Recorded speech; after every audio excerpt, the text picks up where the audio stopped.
자, 방금 우리 3사 여전도회에서 찬양해 주신 것처럼 갑자기 그 찬양을 듣다가 제가 그 우마할 때 너희는 가서 모든 족속으로 그 멘트를 할 뻔했습니다. 네.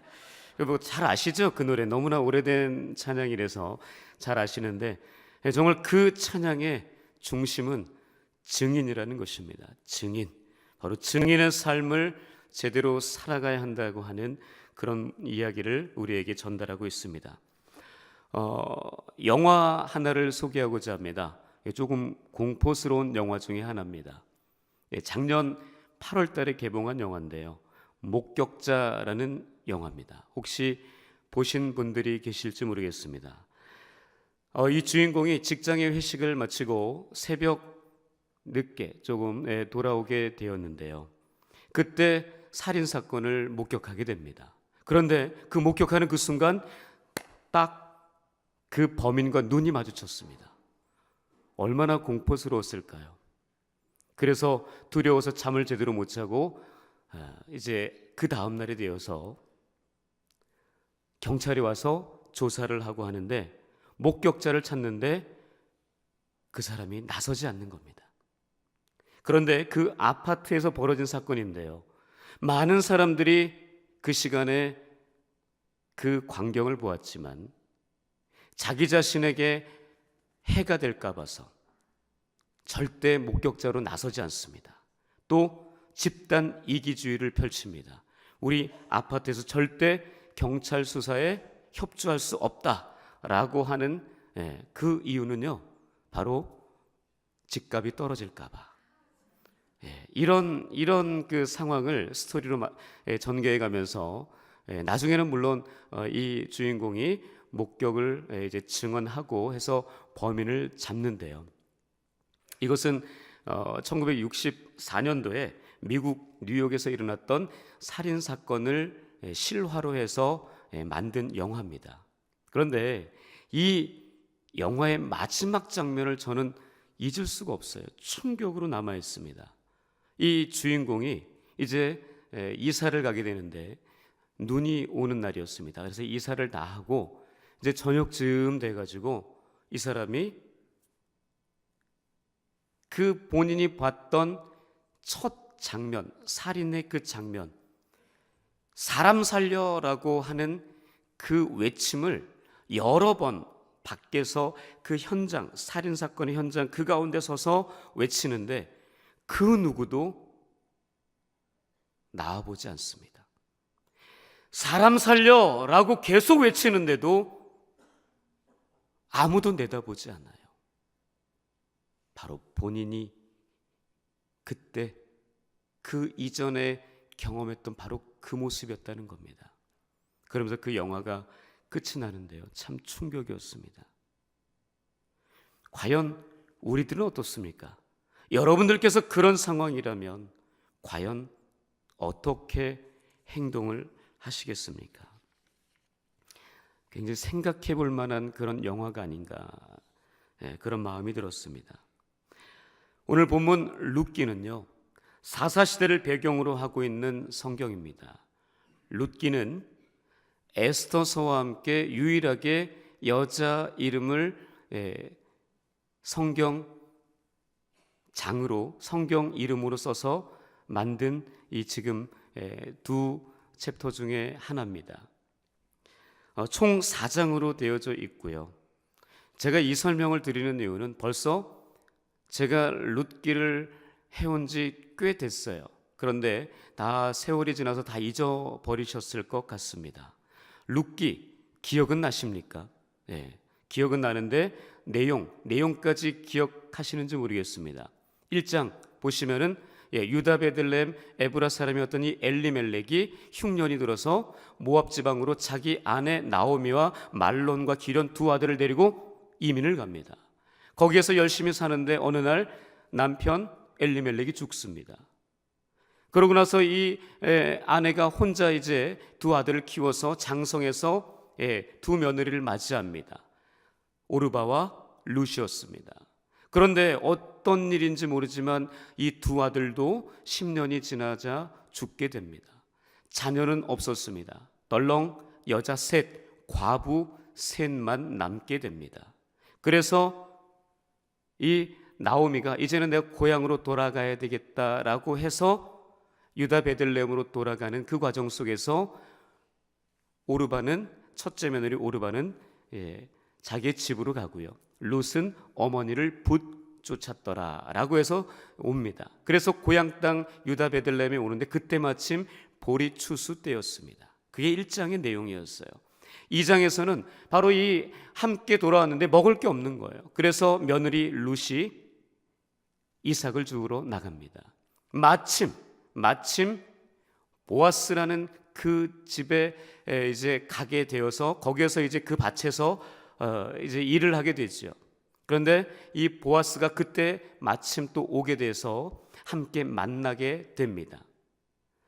그러면서 이제 2장이 끝이 나고요. 3장에 와서는 이 보아스라는 인물과 조금 더 가까워지게 됩니다. 룻이요. 바로 이 어머니 나오미를 통해서 보리 추수해서 타작하는 그날 함께 가까운 시간을 보낼 수 있도록 보냅니다. 룻을요. 그때 그러나 충격적인 이야기를 하나 듣게 되죠. 바로 기업 물을 자가 바로 이 사람이라고 생각을 이 나오미도 했고 룻도 했는데 이 보아스보다 더 먼저인 사람이 한 사람이 있다는 겁니다.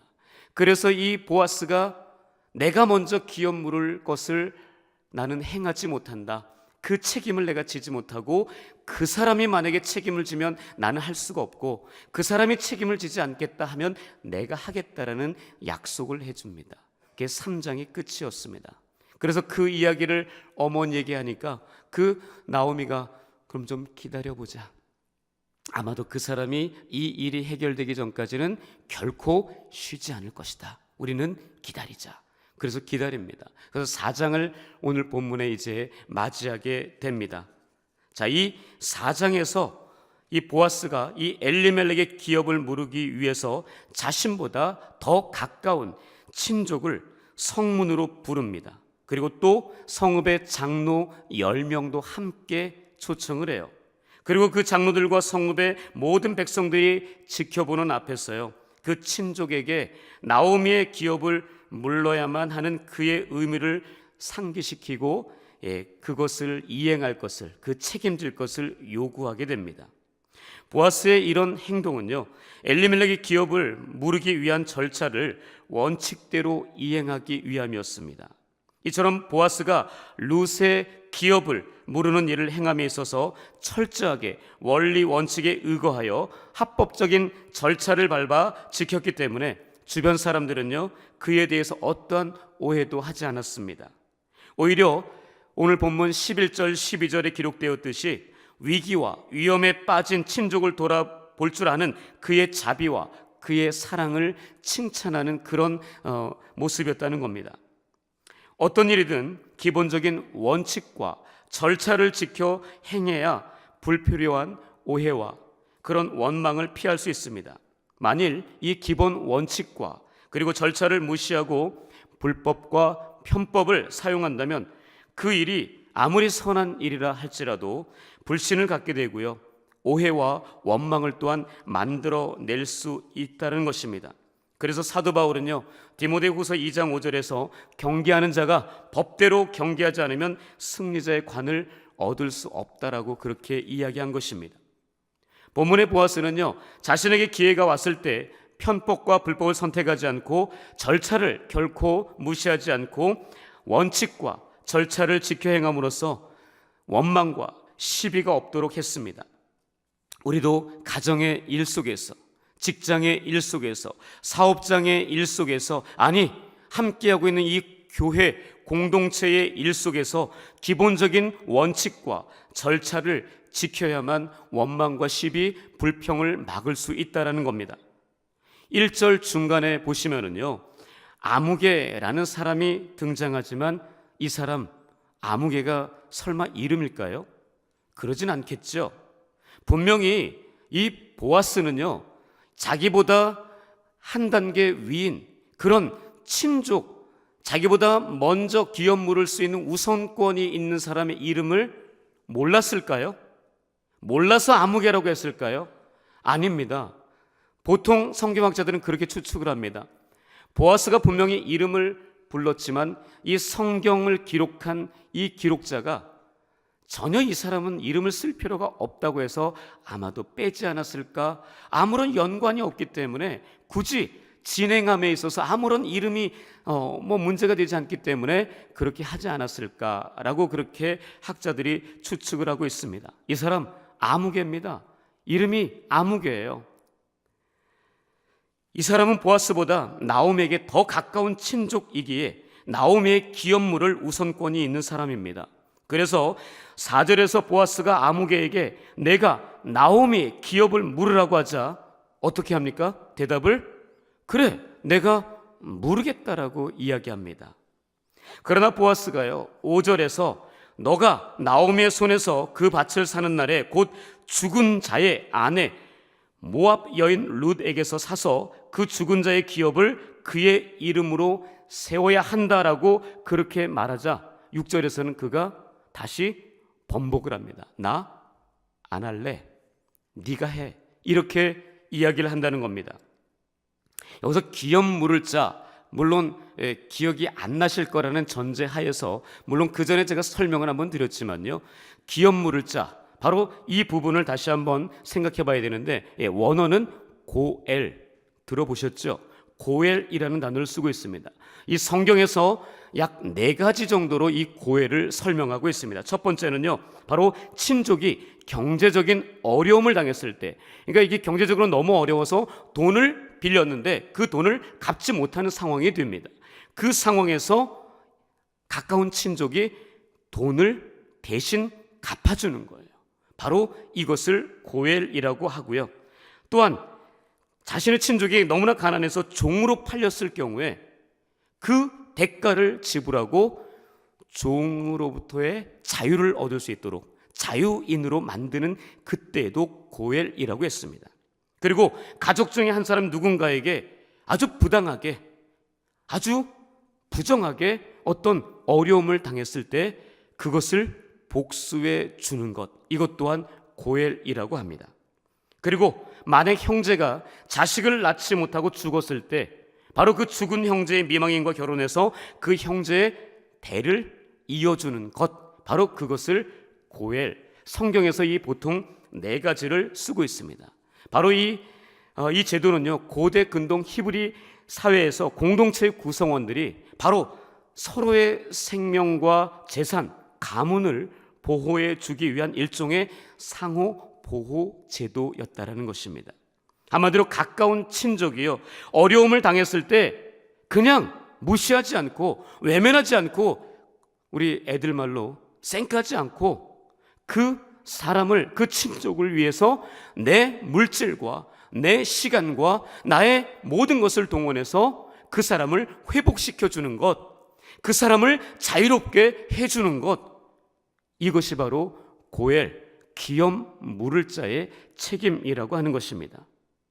저는 이 기업 물을 자의 이 삶, 이 고엘의 삶과 우리가 지금 이야기하고자 하는 증인의 삶의 모습이 동일하지 않나 생각이 들었습니다. 같은 맥락이라는 생각이 들었습니다. 왜요? 고엘의 삶이나 바로 증인의 삶은 자기 자신의 희생과 헌신이 들어가지 않으면 결코 이룰 수 없기 때문입니다. 고엘의 삶 또한 내 돈과 내 물질, 내 땀과 내 노력이 수반되어야 되고요, 증인의 삶도 마찬가지입니다. 증인의 삶을 살려면 그만큼 나를 희생하지 않고서는 결코 올바른 증인은 될 수 없기 때문입니다. 보아스와 이 아무개의 상황을 정리하면 이렇습니다. 나오미의 기업물을 우선권을 가진 이 아무개가 생각할 때요, 나오미는 이미 나이가 많고 그의 자녀들도 다 죽었기 때문에 나오미 외에는 부양가족을 더 이상 신경 쓰지 않아도 된다고 이 아무개는 쉽게 생각을 한 거예요. 그래서 나오미가 베들레헴을 떠나 모압 지방으로 갈 때 팔아먹은 논과 밭을 싸게 사서, 그리고 이것을 나오미가 죽고 나면 더 이상 나오미에게 자녀가 없기 때문에 이것은 내 소유가 될 것이라고 생각해서 그냥 내가 모르겠다라고 대답을 한 것입니다. 그러나 보아스가 5절에서 설명을 한 것은 나오미와 함께 있는 며느리의 룻의 기업까지도 너가 물러야 한다, 책임져야 한다라고 이야기한 거예요.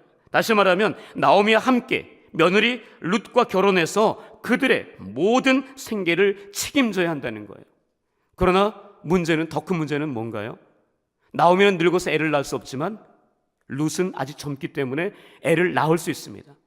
근데 문제는요, 애를 낳으면은요, 이 지금 본인이 생각했던 자기가 샀던 그 소유가 자기 거가 되리라고 생각을 했는데, 애를 낳으면 엘리멜렉의 지금 그 룻이라고 하는 그 아이의 이름으로 가야 되는 거예요. 그러다 보니까 안 되겠는 거예요. 그래서 다시 번복을 한 겁니다. 그래서 그가 그렇게 고백하지 않습니까? 나는 내 기업에 손해가 될까 하여 그 기업을 무르지 못하겠다라고 그렇게 번복을 한 것입니다. 이런 상황을 보고 듣도록 하기 위해서 보아스는요, 성읍 장로 10명을 증인으로 청하여 그들 앞에서 자신보다 우선순위가 있는 기업 물을 자에게 질문을 하고 확실한 대답을 얻어낸 것입니다.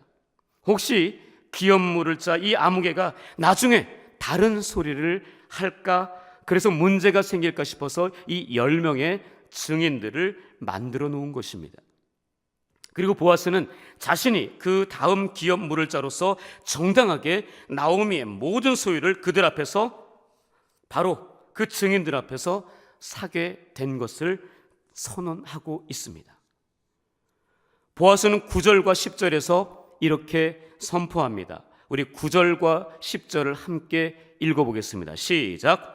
보아스가 장로들과 모든 백성에게 이르되 내가 엘리멜렉과 기련과 말론에게 있던 모든 것을 나오미의 손에서 산 일에 너희가 오늘 증인이 되었고, 또 말론의 아내 모압 여인 룻을 사서 나의 아내로 맞이하고 그 죽은 자의 기업을 그의 이름으로 세워 그의 이름이 그의 형제중과 그곳 성문에서 끊어지지 아니하게 하매 너희가 오늘 증인이 되었느니라 하니. 바로 한마디로 말하자면요, 내가 오늘 나오미의 모든 것을 샀다는 것을 너희들이 증인이라는 것입니다. 이에 대해 이 성문에서 이 광경을 지켜보고 있던 모든 백성들이, 그리고 10명의 장로들이 11절에서 그렇게 이야기하지 않습니까? 우리가 증인이 되었다고. 내가, 바로 우리들이 증인이 되었다라고 이야기합니다. 우리가 너의 증인이 되었다는 겁니다. 보아스, 너가 나오미의 모든 소유를 산 것에 대한 증인이 바로 우리라는 겁니다.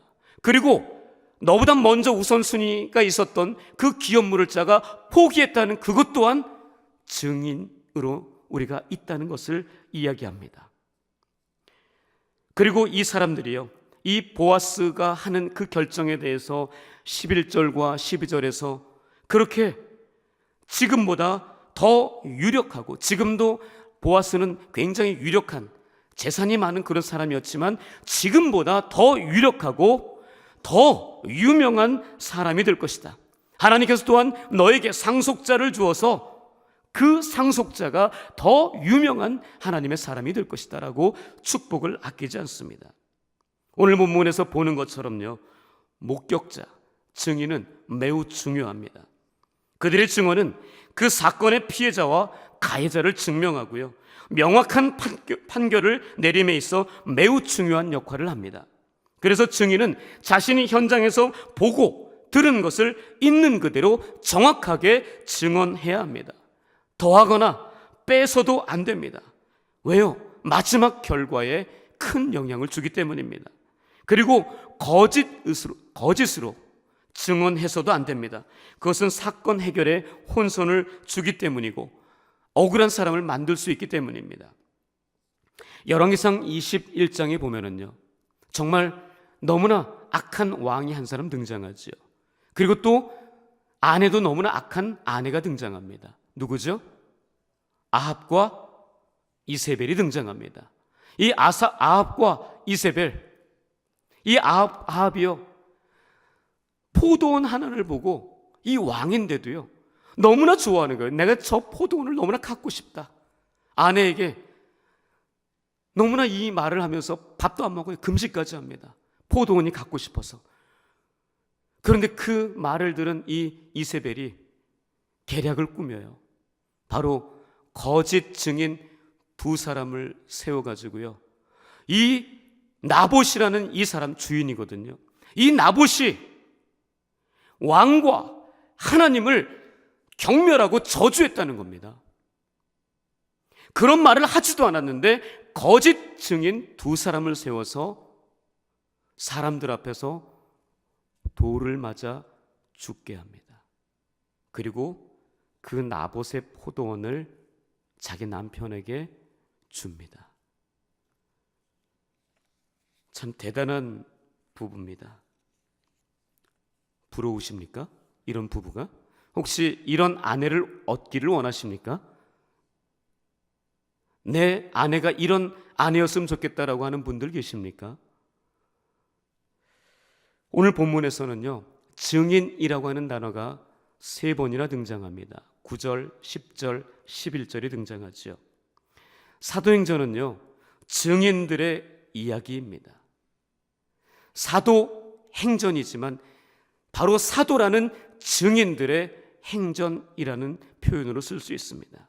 바로 예수님의 부활과 승천 이후 성령의 강력한 임재 사건이 2장에서 일어났지요. 그 전까지는 죽음이 두려워서 조용하게 말도 못하고 내가 예수 믿었다라고, 예수의 제자라고 말도 못하던 그런 사람들이 성령을 받고 나서 불같이 일어나서 복음을 전하는 증인들로 변화되게 됩니다. 사도행전 1장 8절을 잘 기억하실 것입니다. 오직 성령이 너희에게 임하시면 너희가 권능을 받고 예루살렘과 온 유대와 사마리아와 땅끝까지 이르러 내 증인이 되리라 말씀하십니다. 바로 이 말씀을 그대로 들은 이 제자들이 예수 그리스도의 증인이 되었다는 겁니다.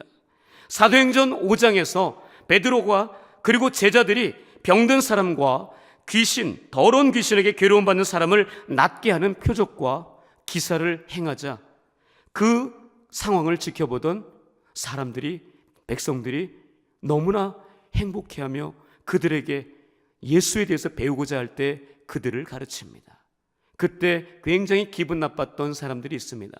바로 대제사장 그룹, 사두개인 그룹, 이 두 그룹이 너무나 이 사람들을 시기하고 질투합니다. 그때 성전 맡은 사람들을 보내서 그들을 잡아오게 합니다. 그리고 너희가 어찌 이런 일을 행하느냐라고 이야기할 때 그들이 이렇게 대답을 합니다.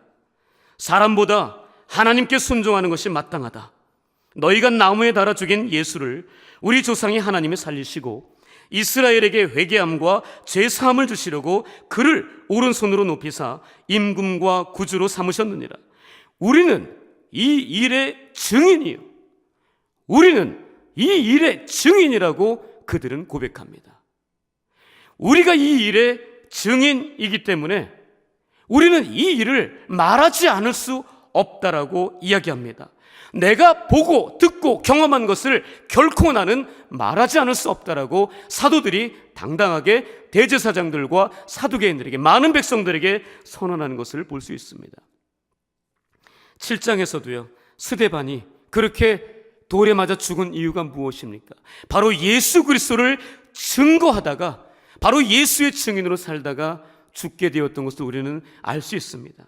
10장에서도 베드로가 그 고넬료의 집에 설교할 때 그렇게 이야기합니다. 우리는 유대인의 땅과 예루살렘에서 그가 행하신 모든 일의 증인이라고 이야기합니다.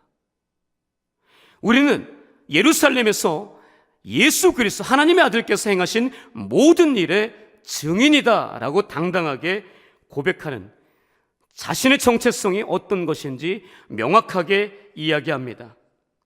초대교회 사도들은 바로 늘 이렇게 선포하며 살았다는 겁니다.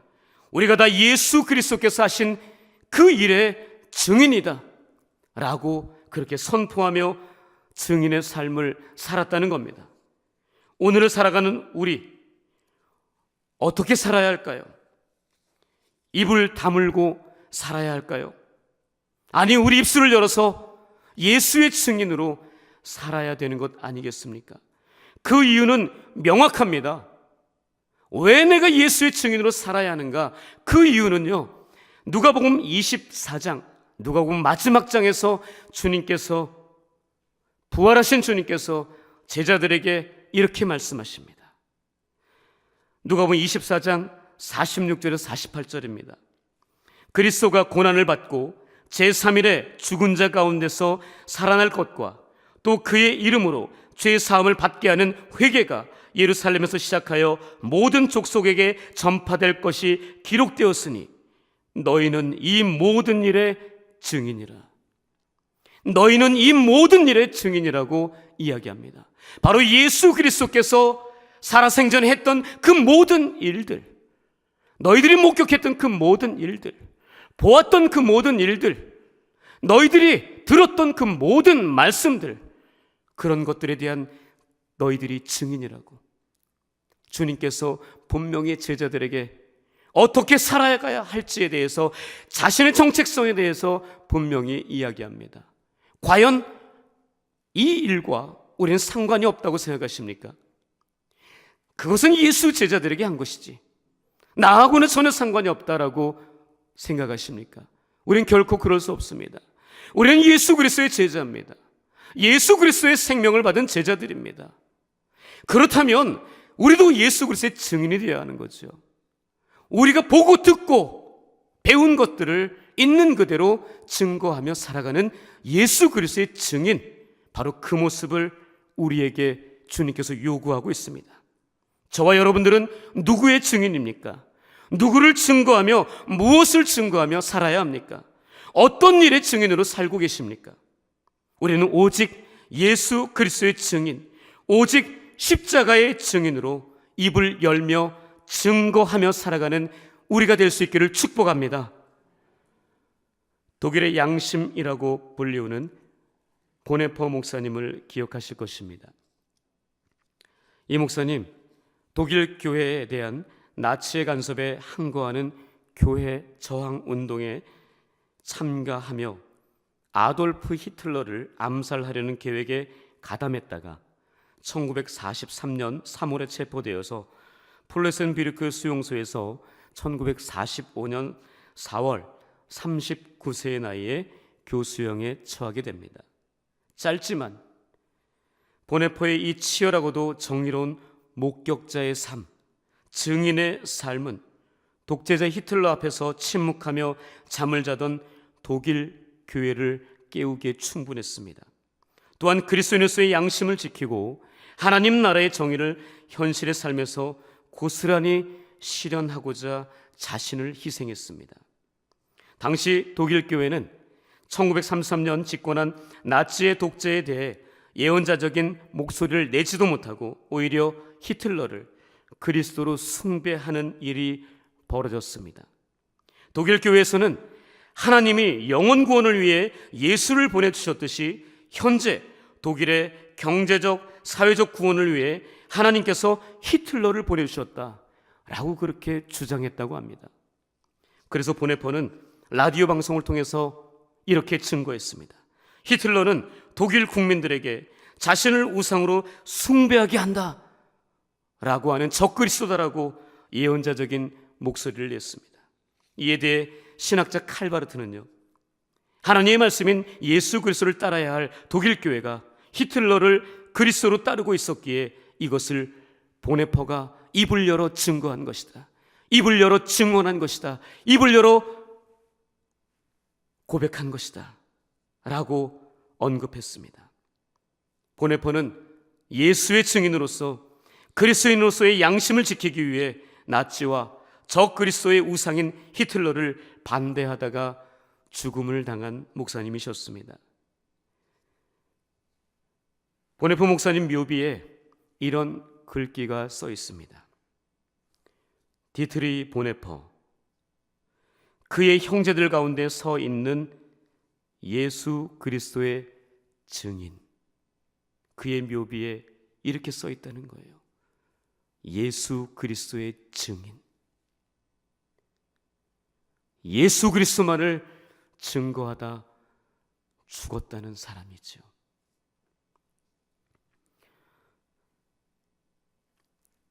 예레미야 선지자의 모습을 우리는 새벽마다 지금 묵상을 통해 지금 살펴보고 있습니다.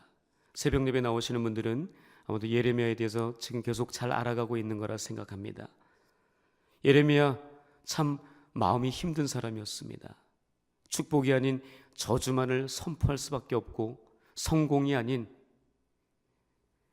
멸망을 선포할 수밖에 없는 그런 하나님께 쓰임받았던 사람이었습니다.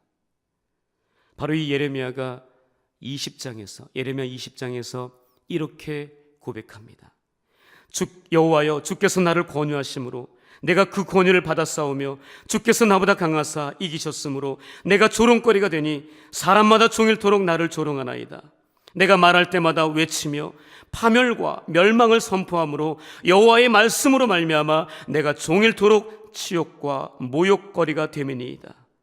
내가 다시는 여호와를 선포하지 아니하며 그의 이름으로 말하지 아니하리라 하면 나의 마음이 불붙는 것 같아서 골수에 사무치니 답답하여 견딜 수 없나이다. 자기가 말할 수 없는, 아니 말을 하면 사람들이 나를 조롱하고 나를 때리고 감옥에 가두고 나를 괴롭게 하고 나를 고통스럽게 하지만 내가 그것을 안 하겠습니다 라고 하면 주님이 나보다 강하시기 때문에, 나를 이기셨기 때문에 내가 선포하지 않을 수 없다는 거예요. 내 입을 열지 않을 수 없다는 겁니다. 어떤 고난과 어떤 아픔이 나에게 온다 할지라도, 죽음이 나를 가로막는다 할지라도 내가 선포하지 않을 수 없다는 거예요. 예수 그리스도를, 하나님을 선포하지 않을 수 없다는 겁니다. 하나님께서 주신 그 말씀을 내가 증거하지 않을 수 없다라고 그렇게 예레미야가 선포하는 것입니다. 바로 증인의 삶의 모습이었습니다. 우리가 바로 이런 증인의 모습으로 살아가야 되지 않을까 생각합니다. 50년 동안 러시아 혁명사 연구에 몸바친 러시아의 문학자인 노벨상 수상자인 솔제니친이 러시아 혁명에 관해 이런 결론을 내렸다고 합니다. 만약 6천만 러시아인의 생명을 삼킨 무서운 혁명이 왜 일어났는지 내게 설명해 보라고 한다면 나는 사람들이 하나님을 잃어버렸기 때문이라고 말하는 것 외에 다른 답변은 할 수 없다 라고 이렇게 이야기했다는 겁니다. 이 솔제니치는 사람들이 하나님을 잃어버렸기 때문에 그 끔찍한 혁명이 일어났다라고 이야기합니다. 러시아에 그렇게 많은 교인들과 교회가 있었는데 그들이 하나님을 잃어버린 것은 먼저 예수를 믿는 사람들이 마치 하나님이 없는 것처럼 생활했기 때문이라고 지적하는 겁니다. 믿는 사람들이 하나님의 살아계심을 보여주지 못하기 때문에 교회 밖에 있는 사람들조차 하나님을 잊어가게 되었다는 거죠.